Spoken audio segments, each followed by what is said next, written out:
ये कहानी सावन के व्रत की कहानी है। भगवान शिव की बहुत ही मनोरंजक कहानी है। इसे सुनिए। गाँव में एक बहुत ही गरीब औरत रहती थी।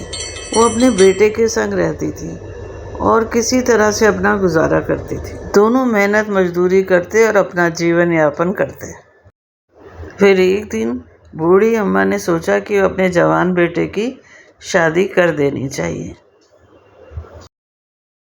और फिर उसने अपने बेटे की शादी एक सुशील कन्या से कर दी। वो बहुत सुशील थी, सारे घर का काम करती, स्नान करती, फिर उसके बाद शिव जी की पूजा में लग जाती।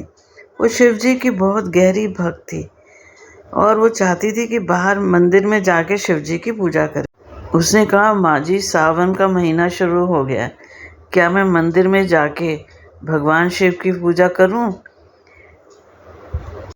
माँ जी ने कहा, नहीं बहू, घर में बहुत काम होता है, मंदिर बहुत दूर है, जाओगी तो बहुत समय बर्बाद होगा, घर में ही कर लो पूजा। बहू उदास थी। वो मटका लेके पानी भरने जा रही थी, तभी उसको दो सहेलियाँ मिली।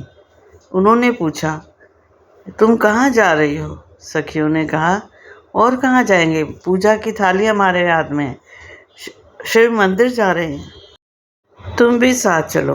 उसने कहा, नहीं, मेरी सासू माँ ने मना किया है। सहेलियों ने कहा, जब तुम पानी भरने जाती हो तभी तुम मंदिर चला करो। बहू ने कहा, मेरे पास तो पूजा की थाली भी नहीं है और अगर मैं घर से लेने जाऊंगी तो मेरी सास को पता चल जाएगा। सखियों ने कहा कि हमारी पूजा थाली में से सामान ले लेना और बहू ने कहा, ठीक है, तुम मेरे को पूजा का सामान दे देना, मैं रोज़ शिव मंदिर जाऊंगी तुम्हारे साथ। तब से वो रोज़ शिव मंदिर जाने लगी, रोज़ जल चढ़ाती, रोज़ पूजा अर्चना करती और इसी तरह से पूरा सावन का महीना बीत गया। पूरा सावन का महीना बीत गया।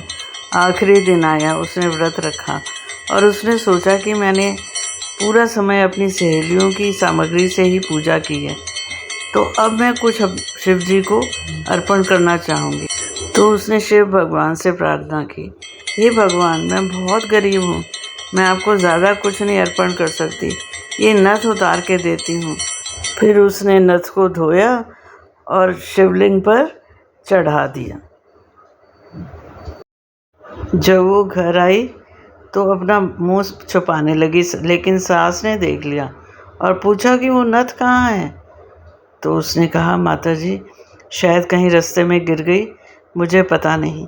सास ने कहा, चलो उस रास्ते पे चलते हैं और उस नथ को ढूंढते हैं, कहीं ना कहीं मिल जाएगी। उसने कहा, माँ, बहुत दूर है, कहाँ मिलेगी? सास ने कहा, बहुत महंगी नथ थी, सोने की थी, वो रास्ता बता जहाँ जहाँ गई थी, हम वहीं चल के ढूंढेंगे। बहू ने कहा, पहले कुएं पे गई थी, फिर मैं उपले थापने गई थी, तो वहीं हो सकती है। तो सास ने कहा, चल मैं तेरे साथ चलती हूँ, वहीं पर उपलों के पास जाके उपलों में ढूंढेंगे। और वो उसके साथ वहाँ चल पड़ी। अब वो दोनों उपलों के पास पहुँची और एक फोड़ा उसमें से नथ निकली, दूसरे में से निकली, तीसरे में से निकली। सास ने कहा, ये क्या चमत्कार है? तब उसने बताया कि कैसे उसने शिव जी की पूजा करी थी और अपनी नथ अर्पण की थी।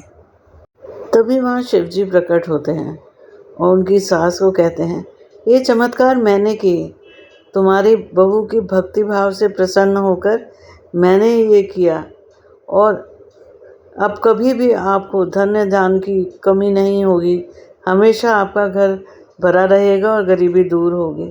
सास बोली, अगर सावन माह में स्नान करने से, जप तप करने से इतना महत्व है इसका, तो हम सब शिवलिंग को जल चढ़ाएंगे, पूजा पाठ करेंगे। अगले साल से मैं तुम्हारे साथ पूजा पाठ करूंगी। और अब उनका घर धन धान्य से भर गया, उनकी गरीबी हमेशा के लिए दूर हो गई और वो सब बड़े सुखी हो गए।